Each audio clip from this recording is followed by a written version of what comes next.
चलिए आज मैं आपको एक ऐसी स्टोरी सुनाता हूँ जिसको सुनने के बाद आप कहेंगे कि काश इसे हमें पहले किसी ने सुना दी होती, क्योंकि ये बहुत ही इफेक्टिव स्टोरी है। इस स्टोरी से जो हमें सीखने को मिलता है वो हमारी जिंदगी भर तक काम आएगा और ये एक रियल स्टोरी है जिससे आप बहुत कुछ सीख सकते हो। ये स्टोरी है एक किंग और उसके वजीर मंत्री की। वजीर राजा के महल में सबसे ईमानदार व्यक्ति था।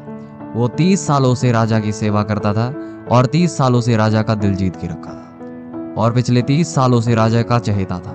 राजा एक बार के लिए अपने बेटे पे शक कर सकता था लेकिन अपने वजीर पे बिल्कुल शक नहीं करता था। और राजा को भरोसा भी क्यों ना होता, क्योंकि पिछले 30 सालों से वजीर ने ऐसा कोई भी काम नहीं किया था जिससे राजा की भावनाओं को ठेस पहुंचे या ऐसा काम जिससे राजा ना खुश हो। हर एक बड़े से छोटा डिसीजन जो वजीर ने राजा के लिए लिया वो राजा के हित में ही था और राजा का दिल जीत लिया था वजीर ने। लेकिन इस सब में वजीर को बहुत सारी प्रॉब्लम्स का सामना भी करना पड़ता था, जैसे कि लोगों से लड़ना, अपनी फैमिली को टाइम ना दे पाना, और ये सिर्फ एक चीज के लिए, ताकि राजा खुश रहे, सेटिस्फैक्शन मिलता रहे उसे। यहाँ तक कि महल के अंदर के लोग भी उस मंत्री से जलने लगते थे। वो ये सोच के जलने लगते थे कि इनकी इतनी अच्छी बॉन्डिंग क्यों है, हम भी तो इसके लिए काम करते हैं, हम भी तो राजा के लिए काम करते हैं, पर राजा ने हमें अपना चहेता नहीं बनाया। हम में ऐसी कौन सी चीज नहीं है जो इस वजीर में है। इसीलिए दूसरे दरबारी हमेशा वजीर को नीचा दिखाने की कोशिश करते थे राजा के सामने, ताकि राजा के सामने उसकी गुडविल डाउन हो जाए, पर वो कभी सफल नहीं हो पाए इस काम पे। पर वो कहते हैं ना कि समय से बलवान कुछ भी नहीं होता है इस दुनिया में। आप जिस चीज को भी शिद्दत से चाह जाओ एक दिन आपको मिल ही जाती है। तो लोगों ने वजीर और राजा के रिश्ते को खराब करने की बहुत कोशिश की और अंत में क्या होता है कि वजीर बिजी हो जाता है राजा के सारे काम को देखने में, और तभी वे लोग वजीर के खिलाफ झूठे एविडेंस दिखा देते हैं राजा को। राजा को ये बताते हैं कि वजीर आपके खिलाफ साजिश रच रहा है, पड़ोसी राज्य के साथ आप पे हमला करके आपका सारा राजपाट ले लेना चाहता है। और राजा को भी इस बात पे विश्वास हो जाता है, क्योंकि जिन लोगों ने वो एविडेंस दिखाया था वो लोग भी एक सच्चे ईमानदार आदमी थे और उनकी गलती भी कभी राजा को नहीं मिली थी। इसलिए राजा को लगा ये बात सत्य है, पर वजीर को इस सब के बारे में नहीं पता होता है, क्योंकि वो इतना बिजी रहता है राजा के काम में कि उसे कानों कान नहीं खबर होता है कि मेरे पीछे ये सब भी हो रहा है। और फिर राजा बिना कुछ सोचे समझे वजीर को मौत दे देता है, सजाए मौत देता है। और वहाँ का ट्रेडिशन रहता है कि अगर किसी को मौत की सजा दी जा रही है तो उसे जंगली कुत्तों के पिंजड़े में फेंक दिया जाता था, जो कि राजा ने पलवाए थे। पालतू कुत्ते थे लेकिन वो जंगली थे। अगर वो किसी इंसान को खाते थे तो बाद में यह भी नहीं पता चलता था कि यहाँ पे कोई इंसान था, इतनी बुरी तरह उसे नोच नोच के खाते थे। और जब राजा ने अनाउंस कर दिया तो वजीर के पास कोई भी ऑप्शन नहीं था।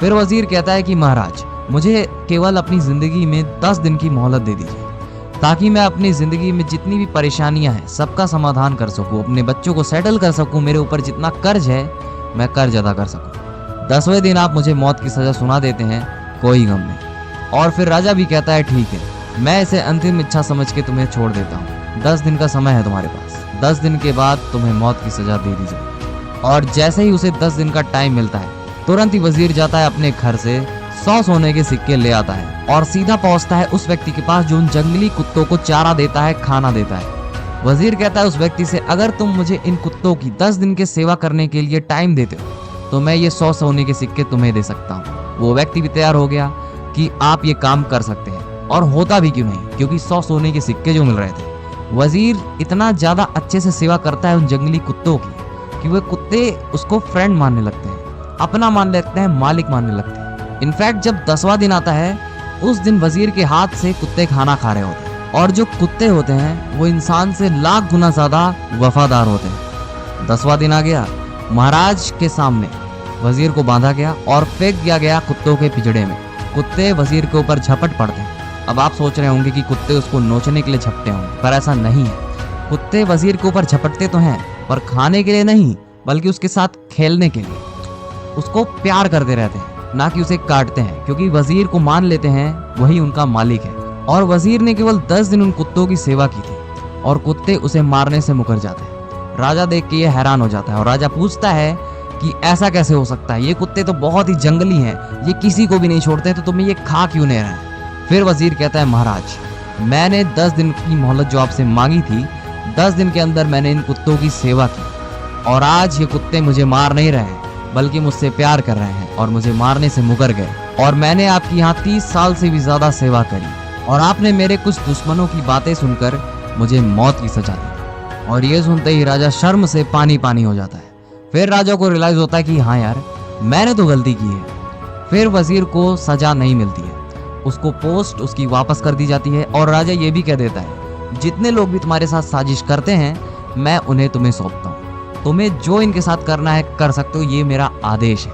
वजीर चाहता तो उन जंगली कुत्तों के सामने अपने दुश्मनों को फेंक सकता था, लेकिन वजीर ऐसा नहीं करता है, उनको माफ कर देता है। वजीर अगर अपनी इनोसेंट से, अपनी मजबूरी से राजा को समझाने की कोशिश करता तो शायद आज उन कुत्तों का निवाला बन चुका होता, लेकिन वजीर ने ऐसा नहीं किया। बल्कि उसने सोचा कि मैं अपने वर्ड्स को अच्छा साबित करने के लिए नहीं, बल्कि मैं अपने एक्शन से अपने आप को बेकसूर साबित करूं, ताकि राजा को ये रियलाइज हो सके कि उसने कितनी बड़ी गलती की है मुझे सजा देके, कितनी बड़ी गलती की है मेरा भरोसा तोड़ के। तो उस स्टोरी का लेसन है कि आपको बहस करने से अलावा किसी के साथ किसी चीज को करके आप उस चीज को प्रूव करो, ताकि किसी की जबान ना खुले आपके सामने। दोस्तों, ये स्टोरी केवल अपने तक मत रखिए, आपके जानकारी में जितने भी लोग हैं उन सबको ये स्टोरी सुनाइएगा, ताकि उनकी भी मदद हो सके आपके साथ तरक्की करने में।